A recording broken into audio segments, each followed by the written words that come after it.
You're tuned in to Steve Megatron on Altered Geek. Hello and welcome to Altered Geek. I return. So this episode will be covering geek burnouts and how we deal with them.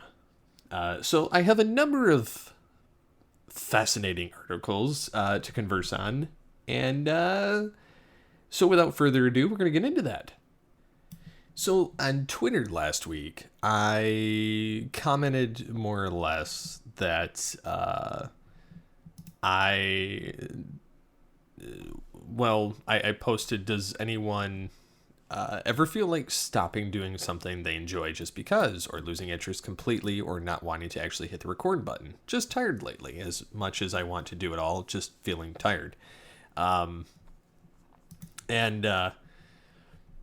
I had a few comments on it. Scanner51 says, no problem, I'll send an email anyway, when I mentioned that I'm not doing an episode, which is awesome. And Kaleo2000 says, just take a break. Probably just burned out. You guys' network produces a ton of content. Take a break and come back to it later. No need to do it if you're not enjoying it anymore. And yeah, it can wear you down all by itself, which is true.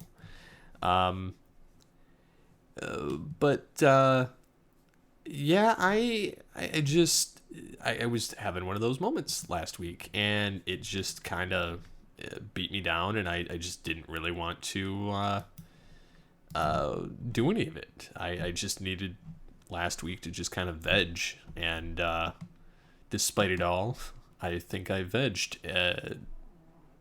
Not saying that I won't have episodes where they're missing periodically, but I don't think I'm going to keep to such a strict schedule in the future.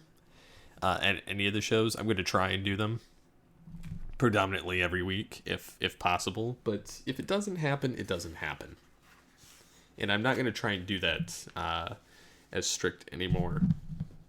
So some of the articles that I came across were pertaining to things that happened a few months ago. Like in the beginning of June, it says YouTube's top creators are burning out and breaking down en masse. It says, this is all I've ever wanted. Why am I so unhappy? And they're talking about YouTubers that had 100 million subscribers, or creators with more than 1 million subscribers and more than 30 million subscribers, that they just turn on their camera to talk to their viewers about the fear of an impending breakdown and decision to take a break from the services. And it's kind of bringing this new serious thing of mental burnout that everybody's getting lately. Basically coming forward with these mental health issues of performing to, whether it's a constant change in platform algorithms like YouTube, unhealthy obsessions with remaining relevant in a rapidly growing field, which I can relate, and social media pressures are making it almost impossible for top creators to continue creating at the pace both the platform and the audience want, and that can have a detrimental effect on all of them. Which I totally get. But if your audience is not in it for your, for your content, and not understanding of your mental capacity to need for a break, just basically because of the anxiety and depression of just having to go, which, to be honest, to sit there and put yourselves out. I mean, think about it this way. Yes, the TV hosts and radio hosts pretty consistently are on television, but if they need to, they take a break, or most of them have that one time that they produce content, and they're not having to necessarily edit or do all of their own marketing or anything else. I mean, they're pretty much on air and they do their bit, and then I'm not saying it's not easy, because it's not. I've seen some of the insides of a newsroom or of a broadcast studio, and some of them do have to do all of the above. But I think it's challenging when you're not doing it more so. I mean, you're doing it as a job, but you're doing it as an entertainment thing and thing that you enjoy. So I think that can kind of screw with you. Plus the fact that YouTube's constantly doing their thing, which I'm thankful I never got into YouTube in its full capacity. I understand it's still relevant, but I honestly am glad I got into podcasting. It's so much easier, and it's easier to edit and backlog multiple episodes. And I've done this in the past. I'll record 2, 3, 4, 5 episodes of a show, schedule them all ahead of time, and I'll still record other episodes during that time, so I have multiple shows coming out, but it doesn't necessarily mean I have to focus on one particular piece of content, such as this. But one of the other things that they said about the backlash to YouTubers and Twitch streamers who publicly take time away from the spotlight shows, in their comment section about, mental health and creators, and a few of the comments that they mentioned on Polygon about it is if their fun hobby that they turned into a career came all with the trappings of having a career. And it kind of does. I mean, to be honest, there's very little money made on the Geekcast Radio side. Yeah, we get a little bit in the advertising, but it mostly just goes right back into the hosting of the website and the domain and any needed software for the .com. I'm still working on a new update for the website. It's not done because I was having burnout and I didn't want to put up something that wasn't properly ready. Did I want to hit the August deadline? Yes. I severely wanted to hit this deadline with the 10 years of ATTF and 6 years of AG. But it just didn't make sense to try and shove it out there when it's not done. I'm having a couple technical issues, and I have a few pages I have to renovate. And I'm also not sure on the speed issues, because I was having a couple speed issues and things that weren't displaying properly, and I'm still having the issue. I've cleared up a few of them, but being that I'm the graphic designer, the developer, and the website editor all wrapped into one, trying to make these changes is not easy on your own. And I don't have the money to sit there and throw at somebody and say, here, fix it. So that's kind of why the website's not out yet. I put together, I think within a 2-month span from April until June, the beginning of June anyway, I was just ramping up for the new site, just building, re-importing, reorganizing, redesigning. There's a number of sections that are not up to date. It's going to have the entire back catalog of Geekcast Radio content, including the up-to-date stuff. So there's a lot of work that had to go into that. And the new show profile pages are going to be awesome when you see them. And maybe if I get enough shares on this episode or enough comments on it, I might publish a screenshot of what it's going to look like and kind of get user feedback.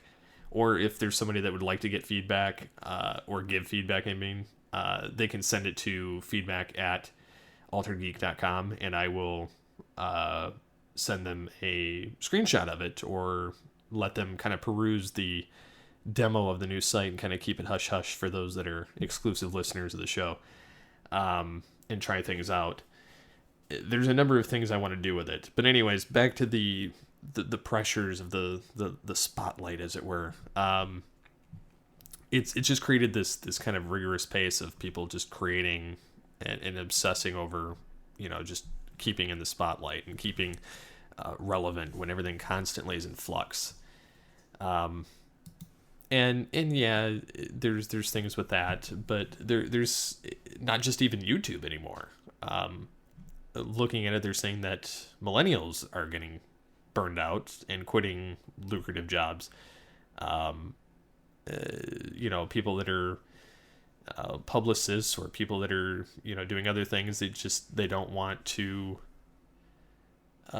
be tied down, or they want to have more time, more freedom to do what they'd like, and spend life not just behind a cubicle or a desk. And I think that that's kind of on point. Like, and I think that's something that I took for granted when I worked from home, was the fact that I was, now mind you, when I worked at the car lot, I did enjoy it. It wasn't terrible. Like, every job, everybody's like, oh, it was terrible, and some of them are to some degree, some aspects of it. But as a whole, I didn't hate it. It was, did I want out? Yes. Did I want in media? Extremely.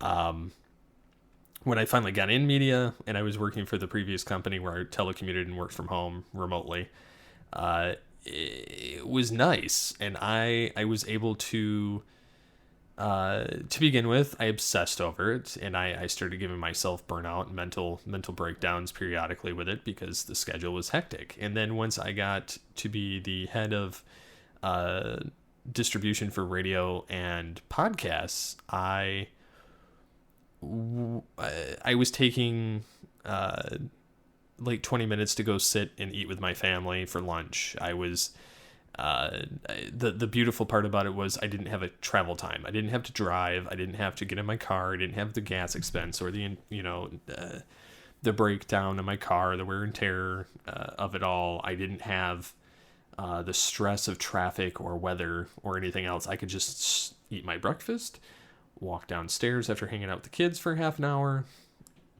go to work. And it was great. And then you lose that and you realize what you had. So it's been kind of a whirlwind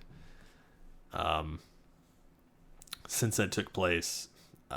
Kind of getting reacquainted with the podcast, getting reacquainted with my social media, with doing graphics, doing various things that I'd like to get back to doing and finishing. And it's tough when you have to go back. And so now I'm back to the 20-minute drives. I'm back to doing multiple things that I may or may not like. There's certain aspects of my current position that I am not qualified for. But I've been able to figure it out, and so that's kind of something that I've learned along the way. And then there's the other things that I am, and I'm trying to make changes and trying to help things along, and it's just it's different, and I'm having to readjust to the fact I'm not at home anymore, and I'm not able to see my family or eat lunch with them during the day, which is a bit difficult to get used to, and the fact again that I have to drive, and it's going to suck when it comes to winter. So that's kind of why I've been a little bit burned out too. I mean, it's adjusting.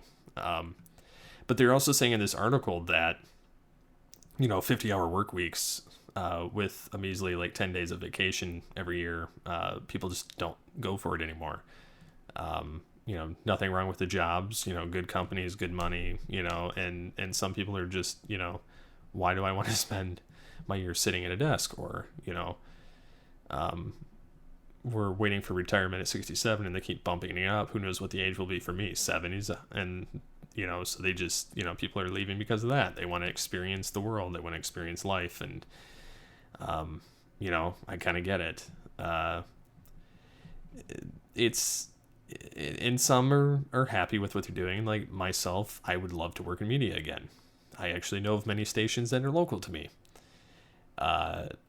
To be able to edit video or audio or publish this content to the website, or do some semblance of what I do for Geekcast Radio and what I did at my previous job, would just be exactly what I want. And I would be okay with sitting behind a desk or a computer for that. But I guess it kind of depends on what your definition of being okay with and working with, and where you get burned out and where you don't get burned out. I find it entertaining to do that, to edit, to do that stuff, to record. But sitting here and having, I guess the rush of it, of you planning your own content consistently and editing it and publishing it and marketing it and distributing it and writing up on the various posts on the websites, having it go to social media, having, so on and so forth. It gets to be a lot. So I can definitely see that that's where you stress yourself out, overwork yourself for sometimes money, sometimes not. And being that, like I said, I don't get paid for this, basically it's, very labor of love intensive. And so it's one of those things that it's easy to get burnt out on, and yet I can't yank myself away from it. At least not this show. I get burned out on all things Transformers and Future Imperfect easier than this. I got burned out on a number of podcasts. I mean, I started Internet Pathfinder at the beginning of the year, did 4 episodes or 3 episodes, and it tanked because I didn't want to deal with it. Started another podcast this year. I went 4 episodes, stopped. Did the Legends of the Brave and the Bold, did a couple episodes, stopped. I mean, and I may reinvent the show when it hits episode 300, to be honest, because some of my interests have changed, and I don't quite know what I'm going to go from there. I may add in segments again that are real short to cover certain things, or maybe like, top 5 list before something, or dad joke of the day or something, or just, I don't know, something cheesy, or maybe even parts of my screenplay, or maybe something completely original. I have no idea. I know that when I get Dot on again, I plan to do, he was sick last week, but I plan to do that craft a movie thing that we mentioned in the last one that he was in, which I think will be really fun to kind of just spur the moment, just do something like that. And it gives you like the genre, all the information that you'll need to build something out. So I think that it'll be a lot of fun. But yeah, I think that might about take us where we need to go on this. There's also the thing of why it might be time to quit your podcast, which I've done before on a variety of podcasts, specifically All Things Transformers. I've killed it 3 times, and still it's made it to 10 years. Doesn't have as many episodes as I'd like in 10 years, but still, it's fine. It says, so why quit your podcast? And some of the popular reasons why you may be struggling with your show. It says, you're not enjoying it. Podcasting is a sort of medium you can fake it, at least not for very long. Audio is intimate, and listeners can quickly pick up on a podcaster's lack of passion or enthusiasm for a subject. It says if you're not enjoying talking about something, nobody's going to enjoy it, which is true. And if you feel like you've reached this stage, it's likely your numbers and engagement will be on the way down, and a change of direction is definitely required. And like I said, I think that's why episode 300, I'm going to change the focus of the show. So 1, I can keep the name, and 2, I can reinvent it. And it says that typically a show in one niche might run for 500 episodes and have enough ideas in the bank to see them through to the 1,000 mark. And another show may have run at 50 episodes, and then at a loss of what they can cover. And I'm going to be listening to some new podcasts in the meantime to get some ideas on what to do. Or some segments that I enjoy from other shows and adapting the process. Because I think that podcasting needs to be an evolution, and there hasn't been a lot of that on some of the Geekcast radio programs. And I think that that's why a lot of times things tend to falter. And so it's definitely one of those things I've been thinking about, of rebranding, redoing the show. I don't want to necessarily kill it, and it has nothing to do with the episode count. It has more so to do with the fact I love the name. So it's just imagining something new that I want to do with it without taking too much away from it. So I might start talking more about, some of the parent issues and some of the dad things that kind of come up now that I'm a parent, and things that I notice in like maybe the work world or job market, or people that are experiencing job displacement, or AKA layoff, since I've recently been in that boat. But let me know what you guys think, what you want to hear about, what resonates with you on a lot of podcasts, or specifically something I mentioned on this one. And until next time, get altered, get geeky with the Altered Geeks.